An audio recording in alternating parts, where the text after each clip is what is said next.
मनुष्य जीवन का लक्ष्य क्या है? मनुष्य इस संसार के अंदर क्यों पैदा होता है? कहा कि निद्रा भोजन भोग वह नर पशु एक समान, ज्ञान अधिक है नरन में, ज्ञान बिना पशु जान।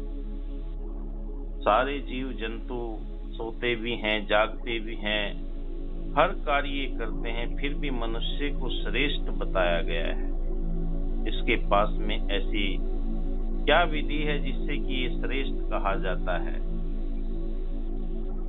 भारी से भारी भरकम शरीर वाले जानवर हैं और छोटे से छोटे पक्षी हैं, फिर भी इंसान को श्रेष्ठ बताया गया है, क्योंकि इंसान के पास में विवेक है। जब विवेक जागृत हो जाता है, इंसान के पास में वो ज्ञान की प्रकाष्ठा तक पहुंच जाता है। सतगुरु की जब अपार कृपा होती है, इस ज्ञान को हासिल करता है। वो कौन सा ज्ञान है? कहा कि ब्रह्म ज्ञान पायो नहीं, कर्म दिए चटकाए, तुलसी ऐसी आत्मा सहज नरक में जाए।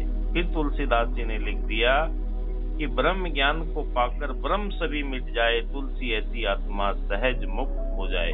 मुक्ति का दाता सतगुरु होता है, जो मनुष्य के जीवन के लक्ष्य को बताता है कि संसार में तेरे आने का प्रयोजन क्या है।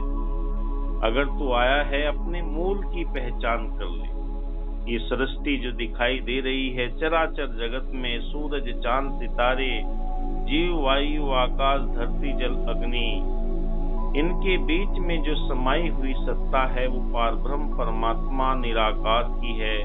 और जो इस निराकार पारब्रह्म परमात्मा को जान लेता है सतगुरु की कृपा से, सतगुरु हमें भेद बताता है इस माया का और मायापति का। जो दिखाई दे रही है, कहा कि जो दिखे सो सकल विनाशी, सो बादर की छाई। जो दिखाई दे रही है ये सारी की सारी नाशवान है, और जो इन आंखों से दिखाई नहीं देता वो पारब्रह्म परमात्मा अजर अमर अविनाशी है। और सतगुरु ऐसा हमें विवेक देता है, ऐसा हमें ज्ञान देता है, जो इस परमात्मा के साथ में एकमिक होकर आत्मा आनंद होती रहती है। क्योंकि शरीर का भोजन तो सभी करते हैं, और भोजन करने के बाद में मन के अंदर इस आत्मा की खुराक की आवश्यकता पड़ती है। आत्मा की खुराक परमात्मा है। जब तक ये आत्मा की खुराक इंसान को नहीं मिलती, वो कहीं न कहीं पूजा पाठ यज्ञ न जाने कितने उपवास करता है, सब कुछ करता है, फिर भी मन के अंदर वो उसे आनंद नहीं मिलता, वो शांति नहीं मिलती। शांति तभी मिलती है जब इस पारब्रह्म परमात्मा की पहचान हो जाती है। पहचान के लिए हमें पूर्ण सतगुरु के चरणों में जाना पड़ता है। पूर्ण सतगुरु हमारी सारी शंकाओं को मिटाकर, मन की संकीर्णताओं को दूर करके विशालता इस पारब्रह्म परमात्मा अजर अमर अविनाशी के साथ में जोड़कर जीवन जीने का सलीका सिखाते हैं कि मनुष्य का जो लक्ष्य है वो पारब्रह्म परमात्मा है।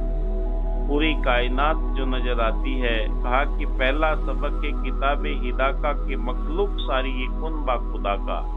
सारी खलकत सारी कायनात ये पूरी की पूरी जो दिखाई देती है सब परमात्मा की बनाई हुई है। एक नूर है सबके अंदर, नर है चाहे नारी है, वैसे हरिजन खत्री प्रभु की रचना सारी है। सारी रचना इसी की बनाई हुई है, पर हमें पहचान कैसे हो? क्योंकि हमने अज्ञानता के चश्मे लगाए हुए हैं, कहीं धर्म के, कहीं जाति के, कहीं संप्रदाय के, कहीं मजहब मिल्लत के।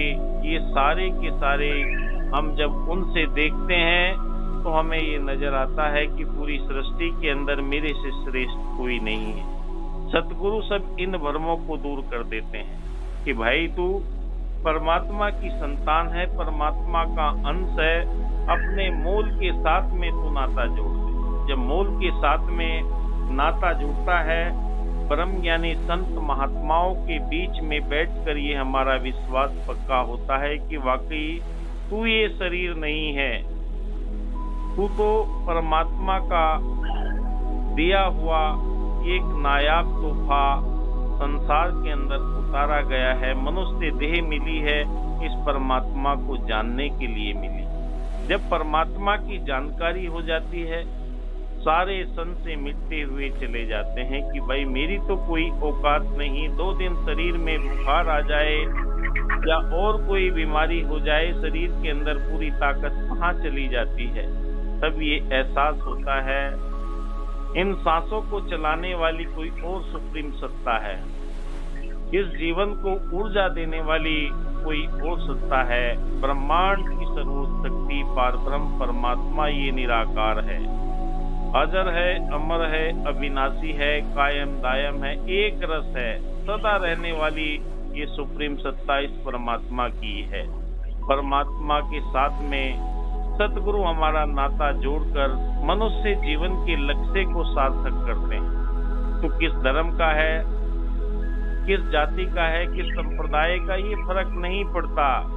उन्हें अपने मूल तक पहुंचने के लिए सतगुरु के ज्ञान की आवश्यकता पड़ती है। जब तक ये ज्ञान नहीं मिलता, आदमी भ्रम में रहता है। जैसे एक बैलगाड़ी चलती है, बैलगाड़ी के नीचे एक कुत्ता चलता रहता है, वो ये सोचता है कि इस गाड़ी को तू ही खींच रहा है।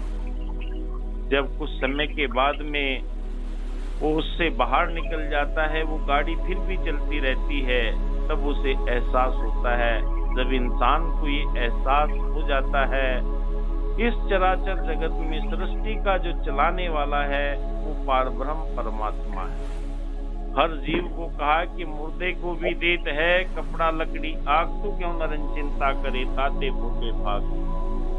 हर उस पत्थर के अंदर जीव है, पातालों में भी भोजन देने की जिम्मेदारी इस पारब्रह्म परमात्मा की है। सतगुरु इसका बोध कराकर हमें ये एहसास कराता है कि तेरे सारे काम करने के लिए मैं तैयार हूँ, बस तू शुक्र किए जा, शुक्राना किए जा, तभी तेरे जीवन के अंदर ये पारब्रह्म परमात्मा का एहसास हो सकता है, वरना और कोई तरीका नहीं है।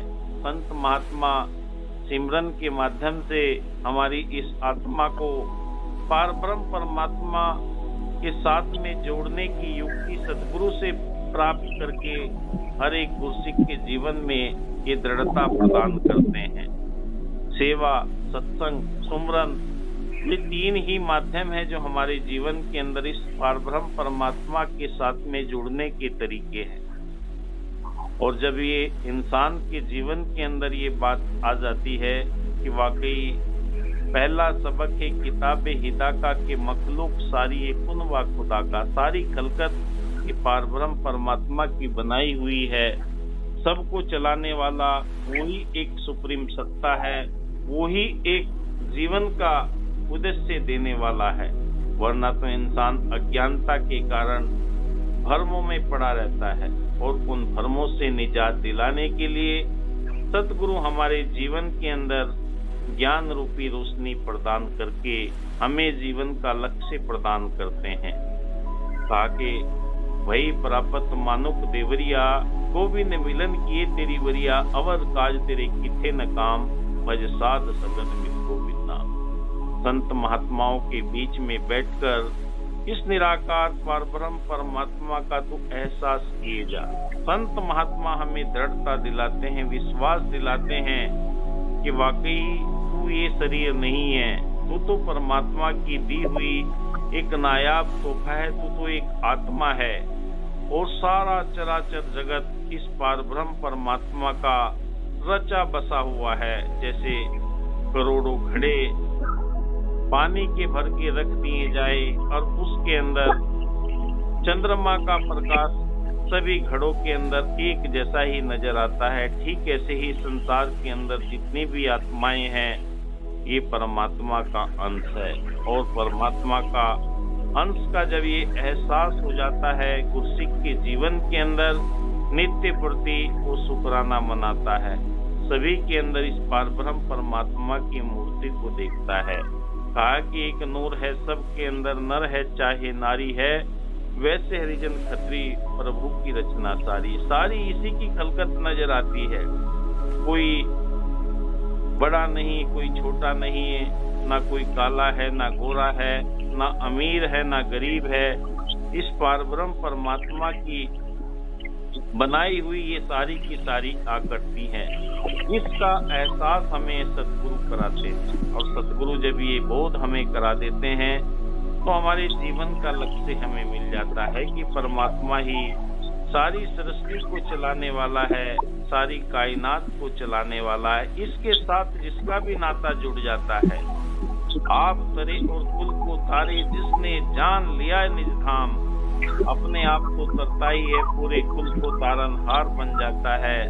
भक्त प्रहलाद का जिक्र आता है, राक्षसों के परिवार में था, उसने पूरे कुल को उतार दिया। ध्रुव का नाम आता है, न जाने कितने संत महात्माओं का जिक्र किया जाता है जिन्होंने इस पारब्रह्म परमात्मा का एहसास किया, जिन्होंने इसका बोध किया, उन्होंने अपने कुल को तारनहार बन गए।